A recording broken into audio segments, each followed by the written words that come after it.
Hi,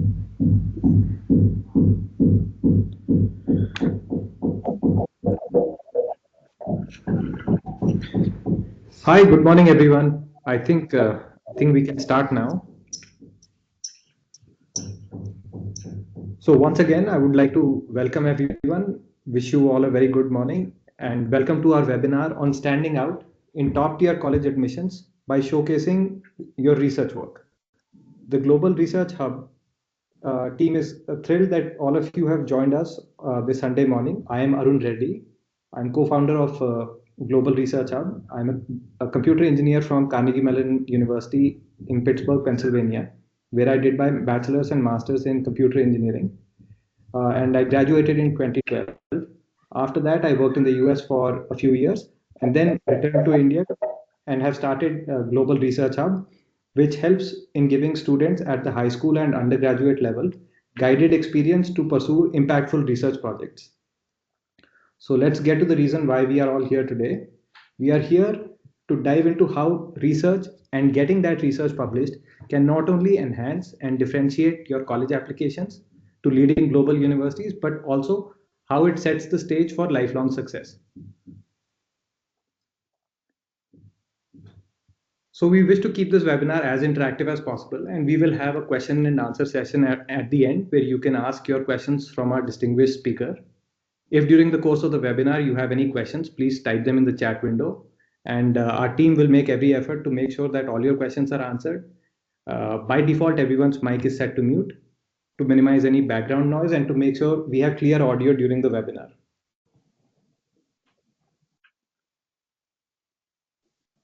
So I would like to introduce today's speaker, Dr. Shivendu.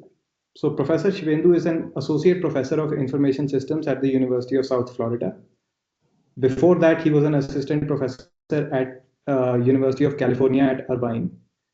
He has studied electrical engineering from IIT Kanpur and then pursued MBA from IIM Ahmedabad before joining the Indian Administrative Service in 1984, where he served for 25 years and held several key positions such as Secretary of Health and Chairman of the Electricity Board. Sir has been Professor Shivendu was awarded a PhD from University of Southern California with a focus in contract theory and information economics. With over 15 years of experience as a professor, he brings with him a wealth of knowledge and understanding of the academic and admissions process at leading global universities. Professor Shivendu has guided countless students in their academic and research journey. His expertise in mentoring and his insider knowledge of what top universities are looking for in students in their applications make him an invaluable resource for students who wish to stand out in the admissions process. So it's an honor for us to have him with us today to share his insights, stories, and also strategies which will help you unlock your potential and make your college applications truly extraordinary. Thank you very much, Arun, for a very generous introduction. I'm delighted. I'm Shivendu, and I'm delighted to be here as part of this webinar. It's my honor to be interacting with all these bright students who are here in our webinar. Thank you very much, Arun. Sir, so the reason for today's webinar is, sir, we constantly hear that getting admission into top universities such as Harvard, Yale, Princeton, Stanford, Caltech, the Ivy Leagues, Oxford is becoming extremely competitive. We hear about students who are scoring 2400, 1600 out of 1600 in their SATs, have excellent grades in their school, and are still not able to make the cut. Now, there is a lot of discussion about why that is. However, one aspect that we do hear a lot is that admissions officers consider research experience as a significant factor in their decision making process. So, Professor Shivendu, can you please share with our audience how and why research matters in this college admissions process? Okay, thank you very much, Arun. As I said in the beginning, that I'm delighted to be here to kind of provide everybody who is participating in this webinar first an insight into how the college admission process works in many global universities, both in US, in UK, in Australia, and many other Hong Kong, global universities follow a different admission process than what we are used to in India. Now, the key difference in that admission process is that these universities are not looking only for those students who have done very well in academically, either in a particular exam or in a particular branch of study. You may be doing your high school, you may have been getting top grades, but they are looking for something more than just the academic success in terms of grades. You might wonder, why do they do that?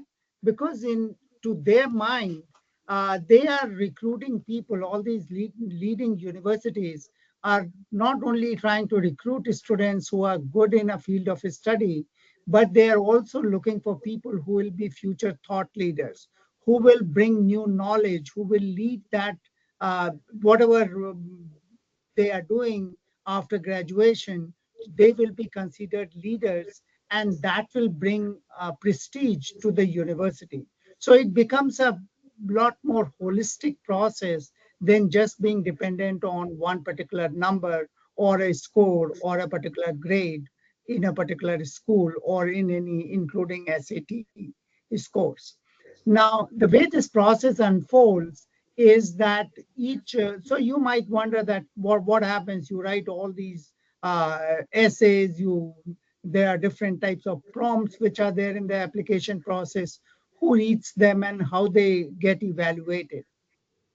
So you'll be surprised that there is a very well laid out, thoughtful process for application evaluation.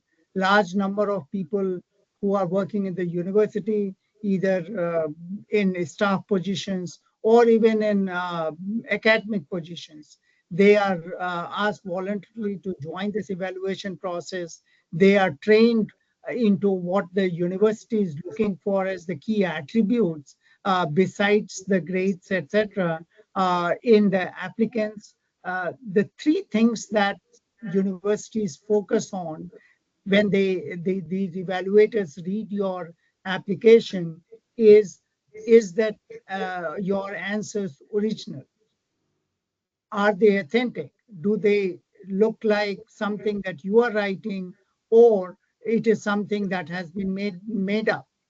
And the third thing is there a compelling narrative? You might wonder why there are so many prompts, why there is a personal statement, other kinds of written segments of the application process. And the idea is that if you are not honest in giving these answers are not reflecting you, then probably you will not be able to provide a compelling write up of a totality of all these questions. So it becomes very important to for the evaluators to go through your essays and go through all the prompts that you have provided. And it's a very integral part of the evaluation process. Now, what that's importance of the research experience in the admission is critical, because that allows you to write all the answers in terms of a research project that you have done. You can reflect on that research experience and weave an answer throughout all your prompts and personal statement that brings out that original part of your personality, your passion for a particular field of knowledge. Now, in the end, this research also allows, it is one thing to say that, yes, I'm very hardworking, I'm passionate about economics, but it's a different thing to do a project in economics, which studies what is the impact of, say, non-performing assets on the bank's performance. Now, if you just say that, yes, I'm very much interested in economics, anybody can write that. There is no supporting evidence to say that, yes, I really mean it. But if you have done a project, a research project in economics, that gives that uh, reflection of your passion for that subject. The research also allows you through that published paper or a written paper that you can not only read things and get that knowledge from the textbooks and other books, but you can assimilate all that knowledge through critical thinking. And a student who has put in hundreds of hours of effort in doing a research project also reflects that you are self-driven. You are passionate, you are self-driven, and you have the abilities to critically think about issues and can produce something which you can call your original work, your own research paper. So I think the research kind of allows a student or an applicant to weave a story through all these prompts and personal statement, which creates a persona of that student, which is very authentic, which is honest because it is supported by evidence, and which comes out as original. So this research project is not just a project, a line somewhere that you write in your resume or somewhere in your application, but you weave all the prompts and a story and narrative about yourself, basing all the answers on that research project. So it kind of provides you a big hook, and therefore it becomes very useful to have done a research project when you are in high school and use that research project as a base to create your personal narrative in your application. So I think this was a long answer, Arun, but I think this is why it is important. It is not just a line item in your application. It's something that allows you to weave a very compelling story about your application. And one last thing that I'd like to say, the way this application process works, that for example, Harvard will receive some 20,000, 30,000 applications for the undergrad admission, maybe 40,000 applications. Now you can see it's a daunting task to read 40,000 applications. They will have, say, 100 evaluators. Each evaluator will be reading through around 50 applications, 60 applications a day. They will give around 10 minutes on each application, going through it and figuring out, putting them into different buckets, what they call. So there are three types of buckets that each evaluator will have. One bucket will be exceptional, excellent. Um, that means we should admit this student. Second will be maybe, we can consider. And third will be no. And you'll be surprised that in the first reading of the applications, almost 80% of the applications go into the no list. So very quickly, they kind of filter through all the applications. They get those applications which are clearly no, 80 to 85% of the applications. Then they are only looking at if 40,000 people have applied and say 85% people have been already taken out, then they are left with 6,000 applications. They maybe out of the 6,000 applications, there'll be some 5,000 applications which will be exceptional, which will be good. They will put them in one bucket, and then they will go through those applications again, which are maybe considered. So another set of evaluators will look at those applications and again try to put them either maybe or exceptional, or we should make the admission. And so it is a continuous, this kind of a filtering keeps on happening till they have a pile of applications which are of those students whom they want to admit and willing to make the offers of admission. So it's a very time consuming process, and at one plane it is subjective, but on the other plane they are looking for certain attributes which an applicant, through due diligence and careful planning, put in their application. Right, sir. Actually, I completely agree with you, sir. Because so when I went to Carnegie Mellon for computer engineering, uh, one key difference between getting admission to an Indian university and and to a university in the US, the difference is they ask you for your preference. They ask you in what domain you want to pursue your education. So, sir, unless we can demonstrate why we are saying we want to be a computer engineer or why we want to be an environmental engineer through these research projects, it becomes difficult to say why am I passionate about a particular field of study. Yes. And actually, so during the course of creating our hub, one of the as we were doing analysis of how universities admit students, we came across this fun fact which is quite which shows the power of research.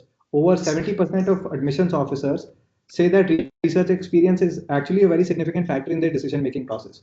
So this is the source is this is data which was collected by the National Association for College Admissions Counseling. So I think that underscores the point that you were just mentioning, sir. Yes, and I think the Arun, one thing that I'd like to add here is that uh, the challenge is not just to be excellent in your grades or in your scores. That definitely is something that helps, but that is not the full story. They want a person who is passionate, who is thoughtful, who is original, who can think through different types of information that is out there and can come up with their own conclusions which they can support in a logical way. So, and I think research there becomes very compelling as part of the application process. uh, One other thing is there that uh, most of the applicants do not come up with their applications don't have research projects, or if you have a published research, then obviously that is outstanding, because publishing a research paper is a very daunting task, because that has to be reviewed by experts in that field, and it is not easy to get a paper published that reflects the quality of that research. And a published paper in your application and a carefully thoughtful weaving of that experience throughout your application and prompts and personal statement does create a very compelling story. And the research, the admission committee just loves it, because that gives them evidence that yes, this student is not just talking. This student or this applicant has actually done things to reflect and to show that yes, the student is or applicant is passionate about the subject. So this is a key factor that an applicant can use to distinguish themselves from other applicants, Und- to stand Understood. out in that big applicant pool. Understood, Professor Shivendu. Actually, I wanted to shift gears here. So research can appear to be a very daunting process to students. I remember when I went as an undergrad to Carnegie Mellon, I did not really seriously consider pursuing research till my junior year, my third year. So, because I just did not know where to start. So, Professor Shivendu, can you share with us some common misconceptions that students have about the research process, especially at a high school level, and how we can overcome them? So I think there's the one big misconception. I think when I speak with students who are in high school in India, or when I speak with principals and teachers and other academic community in India, somehow here the research is considered to be something that people do in their PhDs, or at least when they are doing their post graduation. It is not supposed to be a component of the regular learning process. While in the US, you'll be surprised that in US, UK, Australia, many European universities, Canadian universities, uh, even the universities, top universities in Singapore, Hong Kong, they all think that research is a process by which you assimilate information and develop your own thinking, your own viewpoints. So there is a big misconception that research is something that is at a very high level. You write a thesis and you work for 5 years, then you do publish a research paper.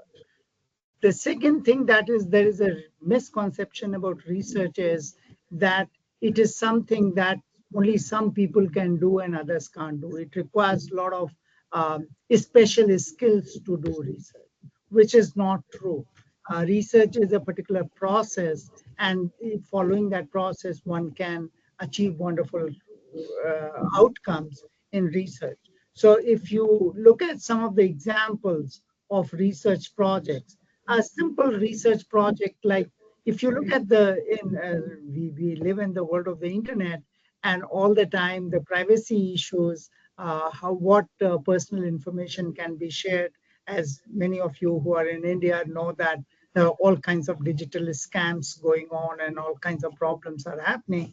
Uh, Now, just to study that why these problems, how these kind of digital scams are organized, by what kind of gangs, and what can be done to prevent them. There are a lot of countries, it's not a problem specific to India, but to study what other countries are doing, what steps they are doing, what policy interventions they have done, what legal framework they have created, how these other countries have made their citizens aware about these things to mitigate the possible victims or reduce the number of victims of these scams is something that's a great research project, because you are doing that research, you are gathering all the information, and based on all that is studying different countries what they are doing, you are coming up with the recommendations, or you are coming up with some policy prescriptions what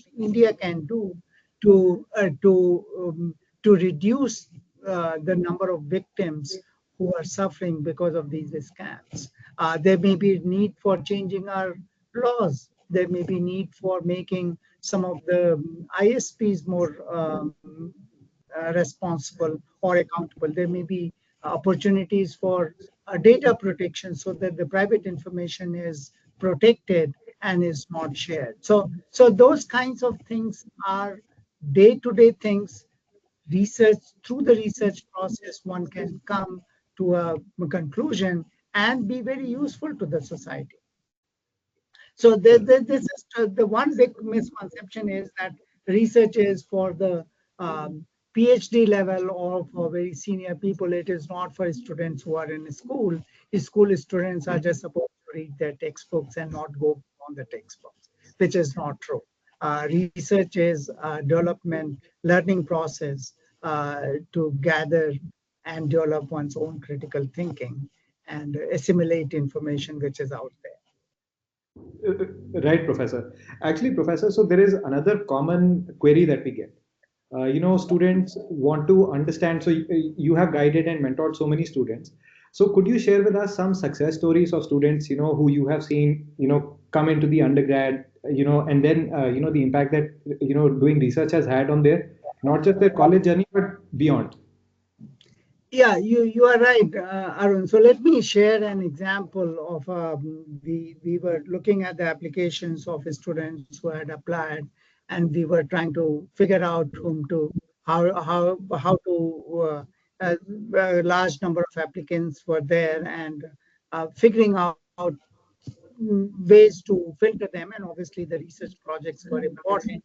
One student had done a research regarding how so since I do my research in the contract theory, so that person had done a project research project on comparing the contract laws of the US and the contract laws of India, and trying to see that why the contractual problems are resolved much faster in US compared to India, and what can be the changes that can be brought about. That was a very compelling project. It wasn't a long project. It was just a around 15-page project report, very nicely written, following a particular process. And that student, though that student was not a stellar student in terms of academic qualifications, but that student was offered admission, and is, in fact, that student joined us and has been very successful. He's working for Microsoft currently in the US, because that person had that passion to kind of ask questions and to answer those questions. So this attribute of research, I think I must make that also clear, is not only about the getting admission into a college, or only it is relevant for those people who are actually looking for getting admission to the premier universities for their undergrad. It is also very important attribute for anybody who wants to be successful in whatever career they want to pursue. And the reason for that is that this going through a research project process allows that person to follow a particular thing and sharpen their way to weigh and evaluate different kind of situations. So it not only allows you to stand out in the application process. The correct thing is that actually the research allows you to stand out in your professional life, wherever you will go, whatever you will do. This experience, this kind of way of a systematically approaching a question and then figuring out what is known, what is the new thing that is there, putting out your own thought in a written format to be evaluated by others before it gets published, having the prestige of a published paper. All that put together is a way to succeed in professional life, irrespective of where you get admission for your undergrad, or whether you study in India or you go abroad.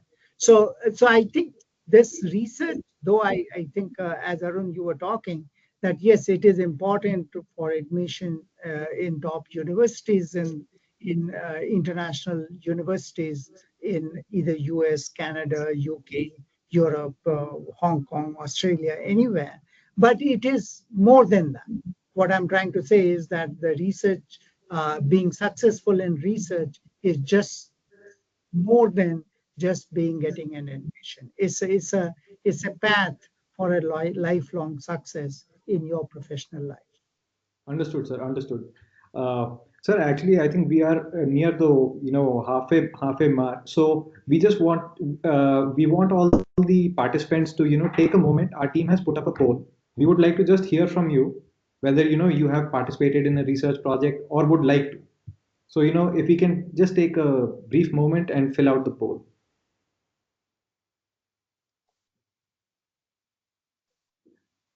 And also, in case so people have been joining a little late, in case anyone has any queries, please feel free to type them in the chat window. At the end of the talk, we will go through them one by one and answer all those questions.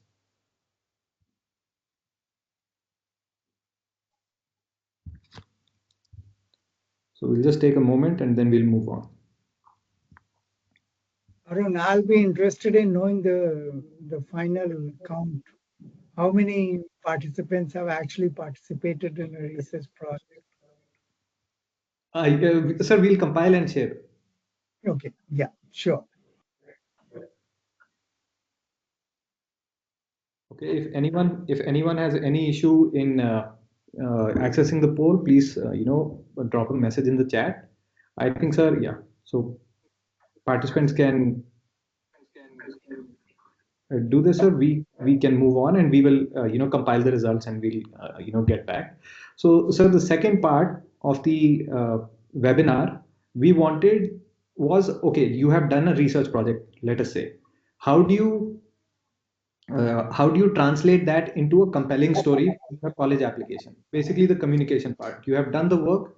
You now go in. You are now writing the application. You have to convey that in writing. Yeah, so I think that's what I think that's a great point. That research project, as I was saying, is not just a line item in your resume that I did this project. You use that project to weave into providing a narrative throughout all the prompts where it's possible.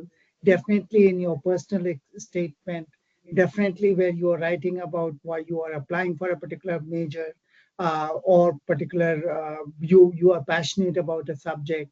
So it kind of allows you to create a base for your overall narrative that comes out in your application. uh, you so many of the participants may wonder that, oh, all these prompts are there, they all look disconnected.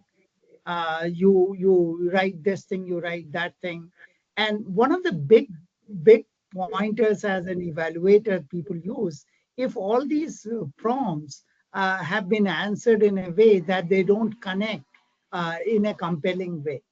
So very easily, you will be very surprised at how quickly these experienced evaluators can figure out within a minute of looking at your application whether you are an applicant is writing it or somebody else is writing it, because the somebody else is not you. So the story is all in parts is all great, but when you look at all these parts together, then it looks very disconnected. And that invariably happens when somebody else is writing the answers to those prompts. And so a research project allows you to kind of thread through all your parts of the application. And that thread and that whole thing is very authentic because it is all based on a research work that you have done, which has been published, so you, which is of your own. So I think that that's the very important kind of a tool, research project in the hands of the applicants to make their application stand out amongst a big pile of applications which are out there for the evaluation committee. Right, sir. And I think the point about storytelling, authenticity is all kind of connected. So research project actually allow you to achieve those objectives. Yes. Understood. Actually, I think so. I just wanted to share this fun fact, but I believe we had addressed this earlier that doing research not only helps you get foot in the door, doesn't only help you in getting admission, but also actually improves your performance. Studies show that on average, students who have engaged in research show an increase in their GPA of around 0.25 to zero point 0.5 points out of 4, which is almost a 15% improvement, sir.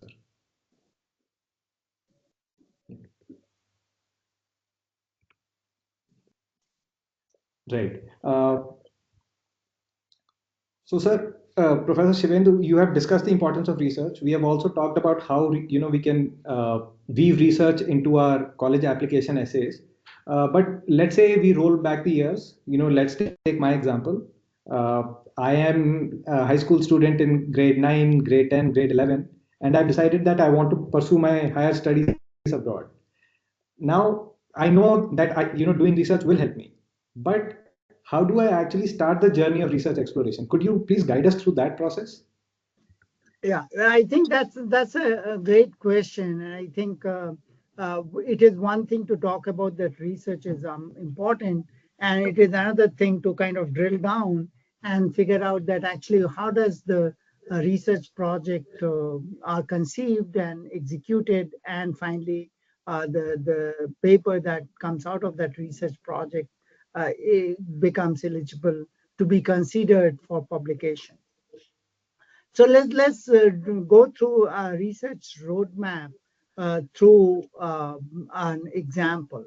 So suppose nowadays, I'm sure that all of you are hearing about artificial intelligence.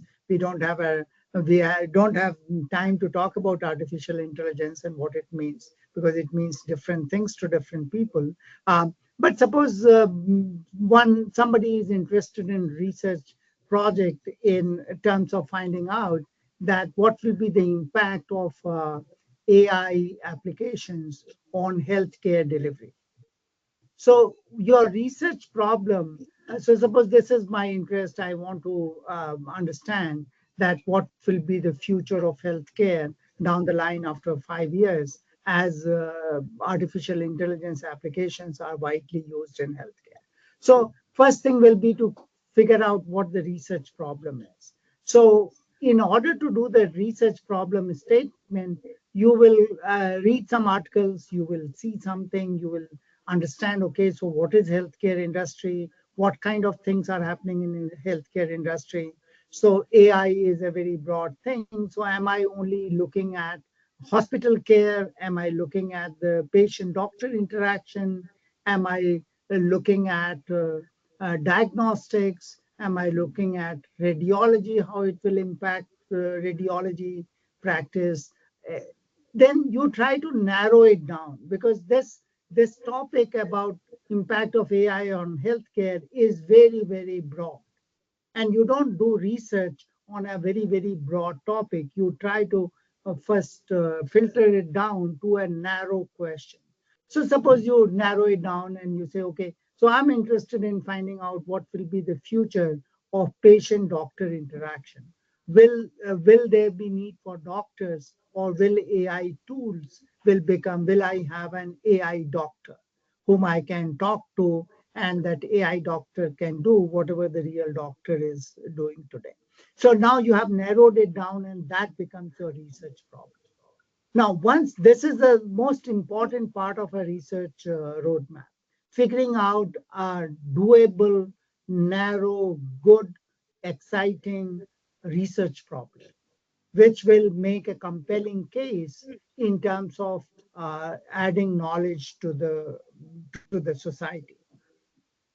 Now, once you have figured out the research problem, then I think you have solved almost 40% of the problem. That's the most important thing. And there you need that is where the mentorship becomes very important. You will be wondering that throughout your education from grade nursery or wherever you are till your masters, there are classes, there are teachers, you do these things. But when you come to the PhD level, at that time there are no classes. There is the person who is with whom you work is called your guide or your chair of the committee. He's not a teacher because that person is not teaching you, but that person is mentoring you. Will kind of having a round discussion. So I think this identification of the research problem is where the mentor or experienced person becomes important. And once you have figured that out, then the second is that you do a research literature review. You figure out that are there other people who have written something about this? Has this question been answered? So you do a rigorous literature review. You look at other publications, what kind of work has been done. Then you come to the, based on the literature review, you come to some new questions that you would like to ask. Research problem to question, the hypothesis becomes the specific research questions that you are asking. So that's the hypothesis part. Then you figure out that what objectives am I going to achieve through these outcome the of the hypothesis, and then you design your research, that this is how I will conduct. There are rigorous methods which you choose. Why you choose a particular method, you justify that. You study about these research methods. Then comes the data collection. So one big misconception, Arun, that you asked me beginning, that people think that data collection is the starting point of the research. No, data collection comes much later. It is the front end. Why am I collecting data? How am I going to use that data? What question am I going to answer with that data? That precedes your data collection. So you can see that there are a lot of steps, and that is from step 1 to step 5 is highly mentorship centric, where you have the student needs to work with a professional or somebody who is well trained in these methods to come to the appropriate research design following all these steps. And once you have collected data, then I think after that it becomes more straightforward. You do the data analysis, you use different types of tools. If you are doing a qualitative analysis, data research, you use different tools. If you are doing an empirical analysis, you choose different types of tools. Then you again, after that, once you have done the data analysis, interpretation is relatively straight, because if you Right. get some results, you just interpret them. And then I think the part 9 is again very, very critical, which is how do you write up your project report? How do you kind of structure your project report that it will be considered for publication by a reputed outlet? And that again requires experience. It is one thing to just read it, that, yeah, this is how you structure it, but to start your research paper, write it in a particular format, and present your results in a compelling way, which tie back to your research questions, the objectives, and then add to the field of knowledge in terms of um, adding knowledge to the broader domain. So, for example, I started talking about impact of AI on healthcare. So, in the research final report, you will, based on your data analysis, based on your literature review, you will conclude and say that you think that these are the things that will happen, these are the challenges that are going to be there, these things are likely to change, and this is how the role of the doctors will change, this is how it will bring efficiency, and these are the things where the jobs may be displaced, how the quality of healthcare will be impacted. So that all gets into the conclusion part and writing the final report. So this is broadly a roadmap of a research project. And needless to add that in this research journey, the role of mentorship and role of working with academics who are used to doing research or who are well trained in this whole research process is very critical. Only that can lead to a report or a final paper which will have a chance to get published. As you know, Arun, that getting these papers published is not easy. It is not, the outlets don't take anything that you just write and it gets published. There is a very rigorous evaluation process. It goes to 3 reviewers. They will review it, and then it will go to the associate editor who will make a recommendation whether to reject the paper or ask you to revise the paper. A good paper will go through at least 2, 3 rounds of revision before it gets published. So it's a time consuming, rigorous process before a paper gets published. And all that, the key to all this is mentorship. Actually, Professor, hearing you, discuss this journey from step 1 to step 9, like I could make out, research is a fairly intensive process. It is not that it cannot, students at the high school with the right mentorship can do it, but the sheer exposure to different tools, technologies, data collection techniques, different research methods, itself, I mean, the skill set that a student can develop by doing research is quite, really sets them apart from their peers because they're doing this on their own initiative. So this is something which is not necessarily taught in school. You are absolutely right, Arun. And that's why it is valued so much, because this is Certainly. something that reflects applicants' initiative, their own passion for a subject. Otherwise, it is not part of the school curriculum. It is not part of that you are doing in the school. And that's why it becomes a very important tool for standing out amongst the applicant pool, because this reflects something special or a passion of a particular applicant for a particular domain or a subject matter. Yeah, that you are absolutely right. That's why it is so important. Right, Professor. So, we had planned that, we will spend a couple of minutes on, doing a simple activity. We would like everyone who has joined us today to please write in the chat window what is their research interest. If they have, after hearing you speak, if they have any potential topic in mind. So you had given the example of AI in healthcare as a broad domain. Uh, so everyone who has joined us, please take some time. Tell us about your research interest. Tell us about, if you have a topic in mind, please write it down. We will compile it, and then, as we conclude, we can spend some time discussing those. Yeah. I'll look forward to reading what are the potential topics that the participants come up with. Yeah. So let's just give it a moment, sir.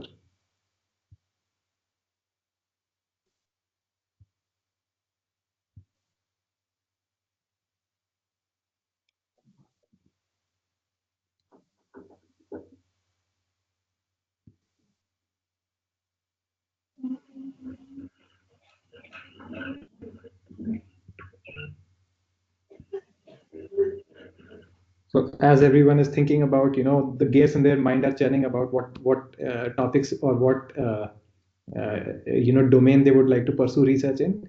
Uh, we had set up Global R Hub with basically three main goals.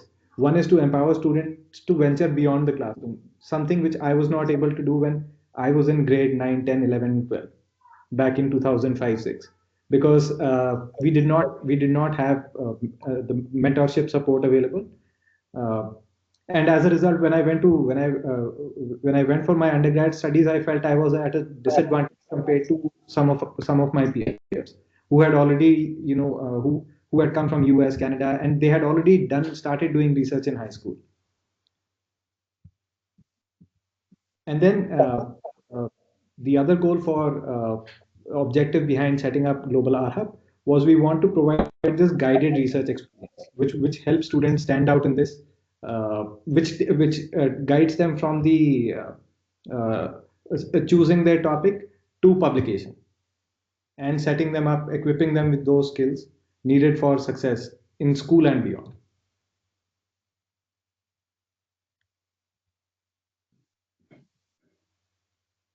So before we jump into the question and answers, I'll just spend a minute speaking about what Global R Hub does. So all students who enroll with us, we provide them with training in research methodology, so that before they start their research projects, they have a few hours where, PhD mentor tells them about data analytics, data analysis skills. How do you different methods of data collection, what is more appropriate in which scenario. Each student gets one-on-one mentorship with a PhD scholar in their domain. So if someone is choosing pure sciences, chemistry, for example, then we align them with a PhD scholar in chemistry. Uh, every student is assigned a faculty advisor. The faculty advisor basically provides feedback for all the project deliverables. Like, as you had mentioned, sir, if someone is doing uh, framing their research problem, then the faculty advisor weighs in. Faculty advisors are professors from leading universities in the US, UK, all over the world. uh, and then finally, we make sure that the research projects meet the publication standards of leading student journals in a particular domain. All this information is available on our website, globalrhub.org. So we encourage anyone who's interested, please visit this website. It has all the information. Also has a lot of project ideas in different domains.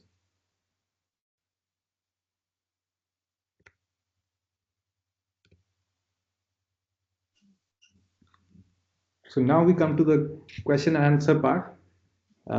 Let's look at the chat window to see, what questions students have asked.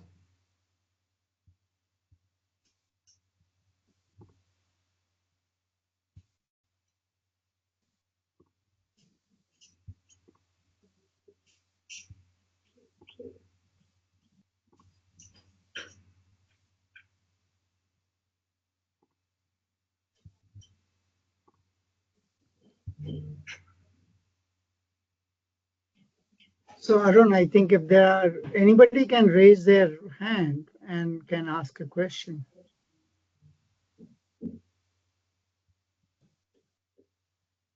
Yes, so I think there is a question from.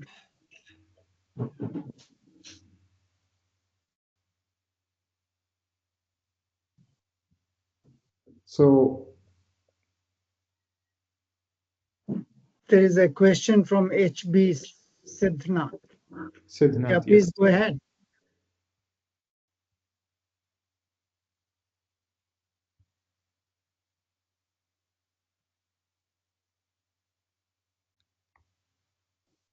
So Siddhnath, can you speak?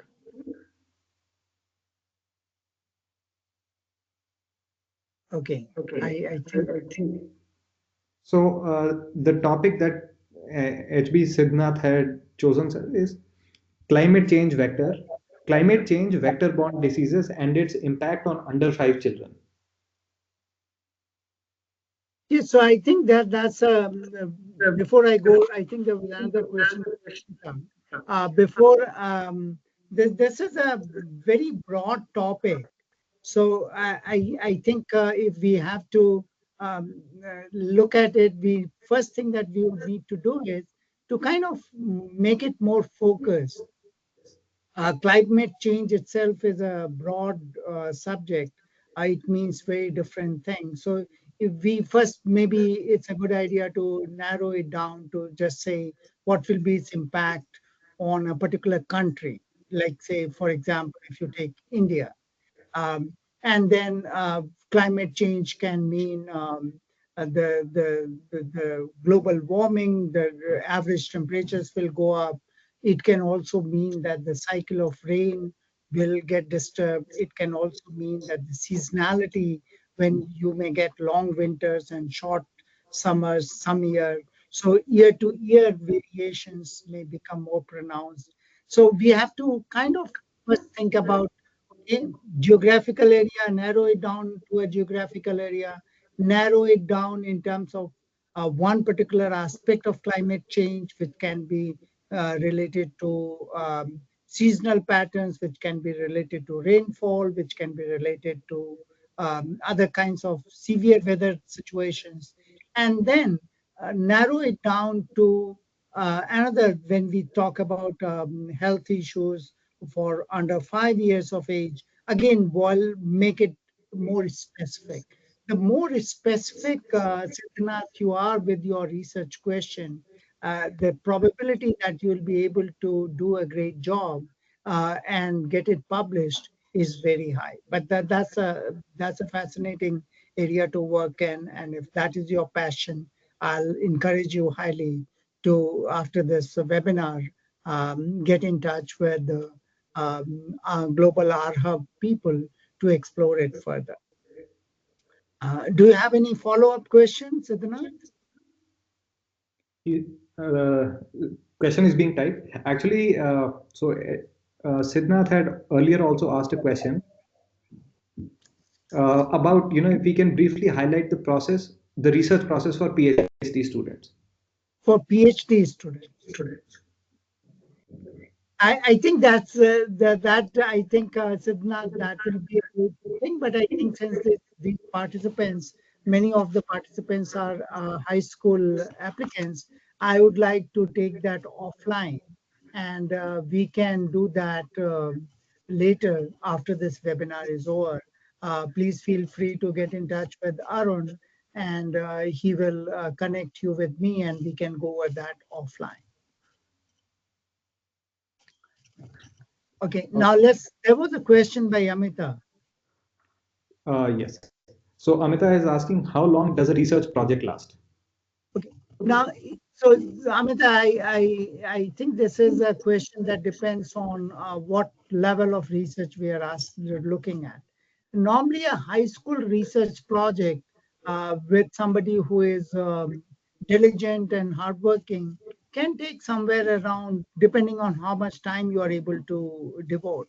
A good research project will take around 150 hours of work, maybe around 100 hours of work by the student or by the person who is doing the research, around 25, 30 hours of work by the mentor, maybe going up to 40 hours, depending on what the level of preparation of the applicant is, and around 10 to 15 hours of effort by the faculty member mentor who is in a leading university to make sure that it is of that standard that meet the requirement for publication of most of the outlets. And so you can roughly say it can take 100, hours of effort from the student side. Now, how you distribute that effort, if the classes are going on, you are in the session, then it may take around 3 months. But if you are, suppose you have your summer break and you are able to work 5 hours, 4 hours every day, then you can finish it in 1 hour, 1 month. So it can take anywhere from 1 month to 3 months time to do a good research work with the support of a good mentor. We have another question, Professor. How much, I think I can take this. How much time will our hub devote during the entire project? So, Arjun has asked this question. So, Arjun, the way global R hubs research projects are done is, as Sir was mentioning, typically a student will need to will need to commit 100 to 120 hours of effort from their end. We, through our project mentor, who is a PhD scholar, they give 20 one-on-one sessions with the student. They will be, through connected through video conferencing, just like we are now. And then the global faculty advisor uh, gives feedback for 5 different project deliverables. What we do is each research project is split into 5 deliverables so that it becomes manageable and is more organized. And each, all deliverables lead to creation of the final project report. So approximately 5 hours of effort is put in by the global faculty advisor. So from our end, about 20-25 hours of direct interaction with the student is what we give for each project. And I think, Arun, you have to also consider that it is the direct interaction is one thing, but once, suppose a student does a draft of the research question, then I think the mentor will also need to kind of go through that thing, provide some feedback. So the effort that the research mentor will be putting will be more than the direct contact. So it will be depending on the project. So yeah, I think that also has to be weaved into the effort that will be there from. So the direct interaction will be, say, what I understand, that you all are going to have around 20 hours of direct interaction and maybe 20 other hours of providing feedback, editing the paper, providing more guidance, which is not through direct contact.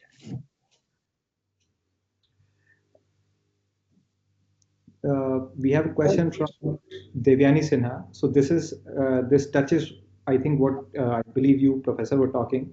Uh, Devyani is interested, is very keen to research on the recent trend of digital scams and digital arrests in India, where people disguise themselves as police people. Or she wants to understand about profiling, the circumstances, and related issues. Will this be a Yes. good topic?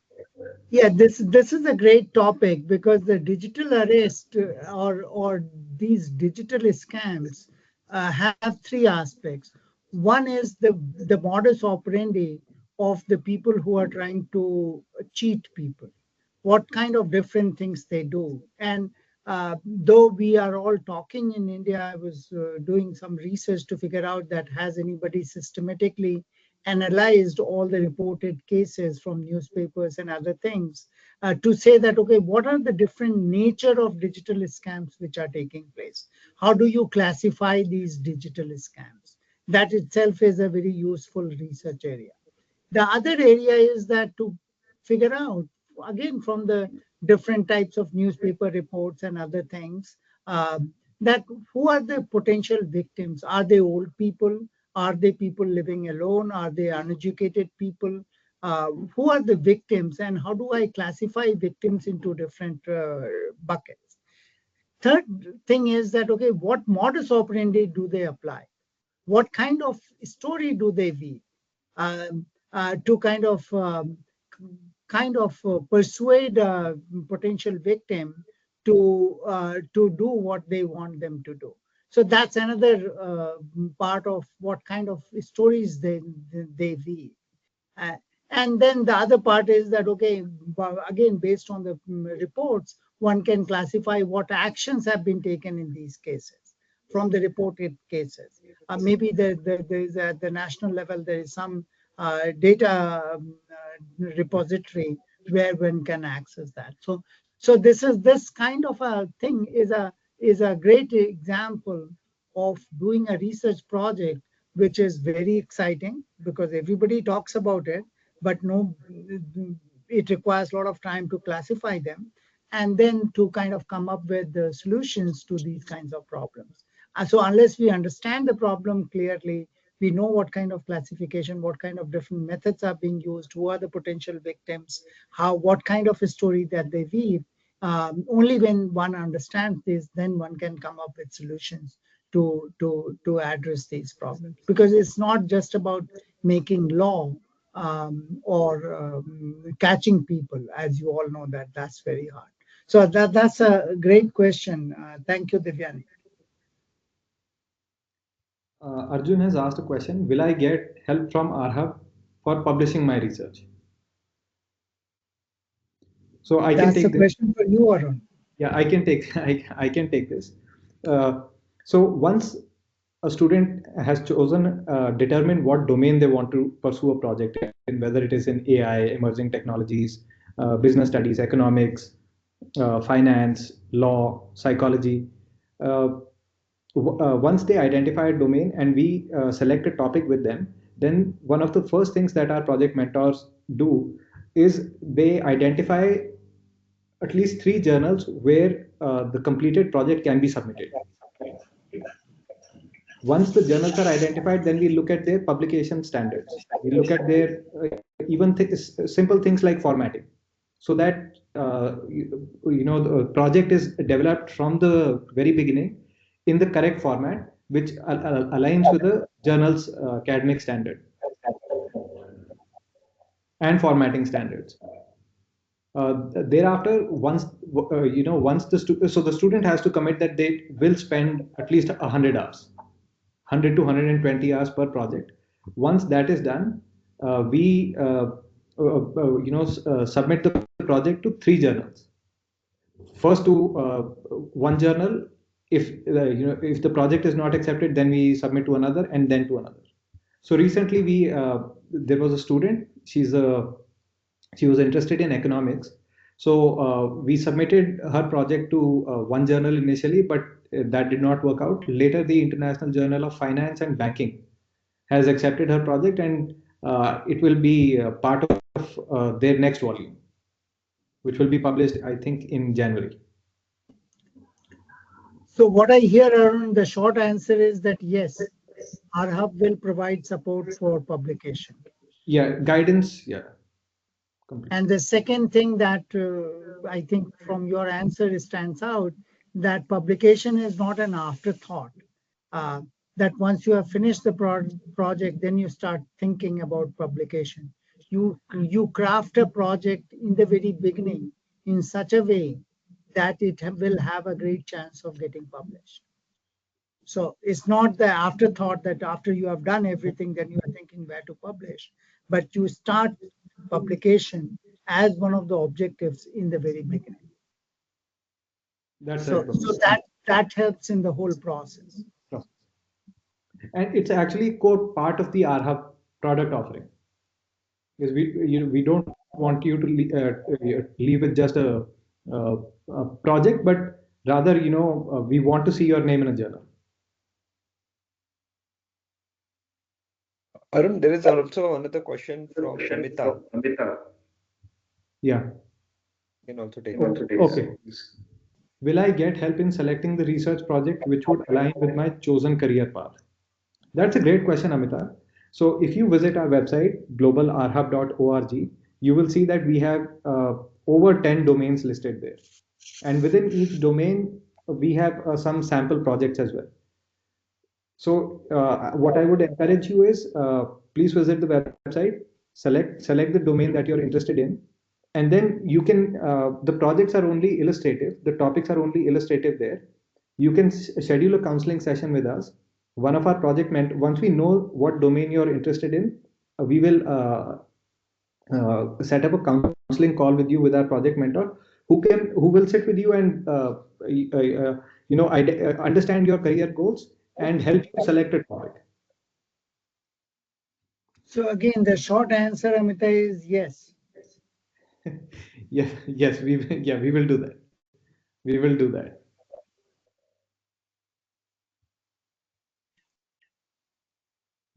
I think that's all the questions, Professor.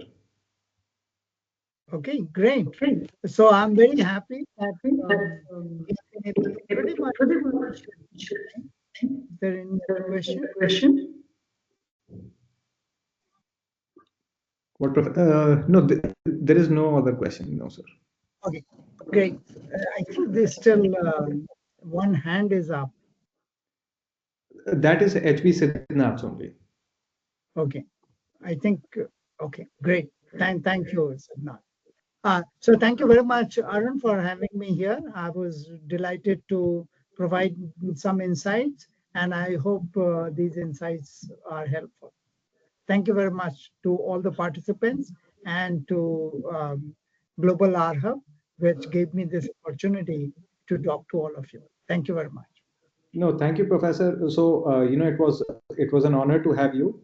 We want to. So, this is our inaugural webinar. We plan to have a series of webinars. They will happen every month because we want to keep demystifying the research process for students. So, we look forward to your participation in future webinars as well. Thank you. My pleasure. Thank you very much. Thank you. Thank you, sir. Thanks a lot to everyone. Bye-bye. Thank you, everyone, for joining. Have a great remainder part of the Sunday. Bye-bye. Thank you.